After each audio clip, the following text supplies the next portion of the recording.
This is Australia letter. Jiang Zemin is one of those figures you can really explain with a simple label. If you only look at him through the lens of slogans, you miss the point.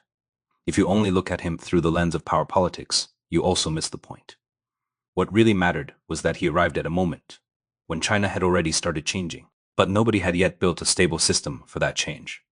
That is why I think Zhang Yi, his real historical role was not inventing reform and opening up. It was turning a messy, half-finished transition into something more institutional. That may not sound dramatic, but in a country as large and rigid as China, that is a major shift. When Jiang took over, around 1989, China was in a strange in-between state. The country had decided to move toward markets, but the legal and financial infrastructure was still thin. Many so-called companies were really just old government bureaus with new names. The sign on the door changed, but the underlying habits did not. State logic, administrative orders, and endless approvals still dominated daily life. Private business was also still politically awkward. Hiring too many workers as a private employer could still be treated as ideologically suspicious. So China had market reforms in motion, but it did not yet have a true market order. It was trying to run before it had learned how to stand. The financial system was just as muddled. Interest rates, lending power, and regulatory boundaries were not clearly separated. At the same time, the dual price system created huge arbitrage opportunities. If you had access to quotas or approvals, you could make money simply by controlling the gap between planned prices and market prices. That was the era of official profiteering, and it was not an accident. The system itself made it easy. Jiang's big move was to start tightening those loose seams. He pushed for a more modern legal and financial framework, company law, budget law, the central bank law, commercial banking law. Those were not glamorous reforms, but they mattered. They answered basic questions that China had avoided for too long. What is a company? Who controls fiscal policy? What is the relationship between the state and banks? Can markets actually function under rules? That is where his era begins to look different from the earlier reform years. Reform was no longer just let things move. It was becoming build institutions that can hold the movement. Of course, that transition came with a very high cost. The biggest one was state-owned enterprise reform. Jiang and Zhu Rongji pushed the grasp, the big, let go of the small approach. The idea was straightforward: keep the strategic sectors in state hands. Let the smaller, less competitive, less efficient firms be restructured, sold off, or forced out. From a national policy perspective, you can understand the logic. If a state enterprise sector keeps draining money forever, the broader economy cannot modernize. But reforms do not happen in the abstract. They land on real people. That is why the layoffs and buyouts in the Northeast remain such a painful memory. For many workers, the iron rice bowl was supposed to mean security for life. Then suddenly, the bowl was gone. The buyout payments were often tiny. Younger workers could try again somewhere else. But for people who had worked for 20 or 30 years, the whole structure of life collapsed at once. This was not just unemployment. It was the collapse of identity.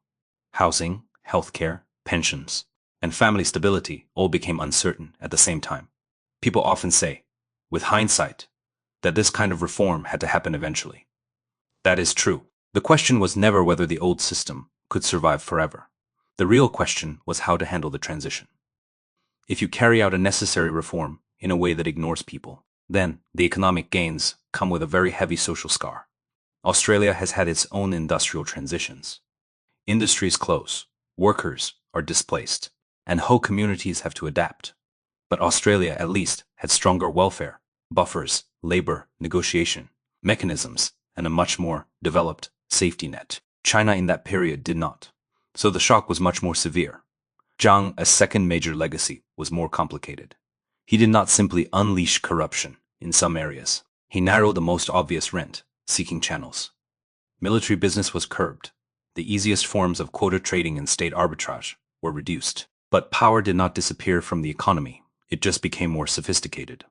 In other words, the crude dual price arbitrage faded, while more hidden political business networks grew in importance. That is a crucial distinction.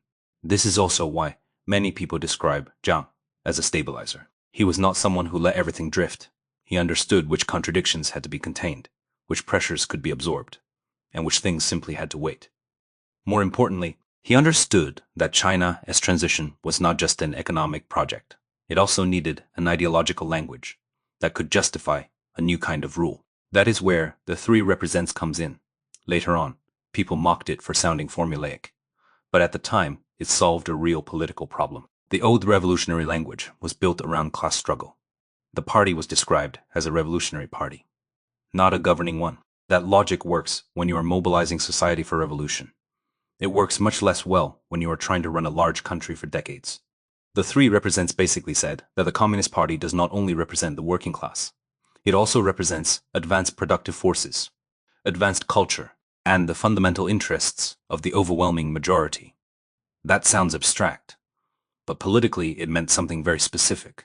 It shifted the party's self-image from revolutionary vanguard to governing party.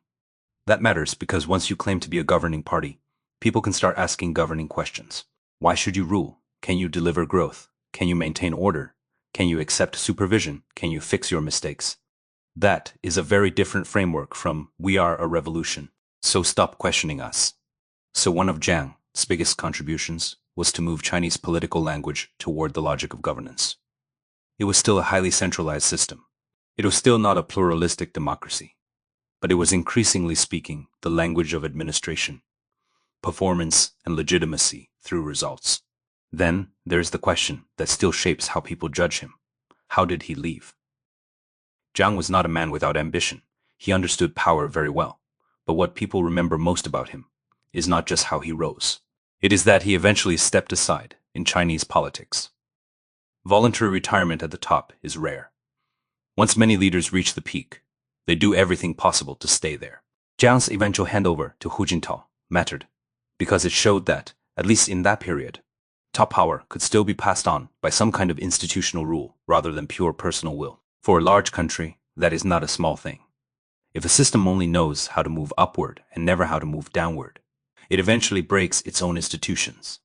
When I look back on Jiang, I see a very strong transition figure. He took China from a rough, half planned, half market, half administrative order into a more recognizable modern state structure. That structure was imperfect. It had corruption, layoffs, inequality, and a lot of quiet suffering. But it also had stronger legal frameworks, deeper marketization, wider opening to the outside world, and more social energy than before. If Deng Xiaoping answered the question, should we change? Jiang answered the harder question, how do we change? Those are not the same thing. That is why Jiang is difficult to reduce to a simple good or bad judgment. He was neither a pure reform hero, nor a pure conservative obstacle. He was more like the person who took an already moving train and tried to relay the tracks underneath it. That is messy work. It is not elegant. It often hurts, but without it, the train does not keep moving. So, my view is straightforward. Jiang Zemin was not the beginning of China as reform era, but he was probably one of the key people who made reform feel institutional, rather than improvised. Without him, China still would have moved toward markets, but it may not have moved from chaos to rules as quickly as it did. That is his place in history, not just a talkative leader, but a man who pushed the era one step forward. And in politics, one real step forward is often harder than 100 slogans. This is Australia Letter. Thanks for watching. Please like, subscribe, and comment. And I'll see you next time.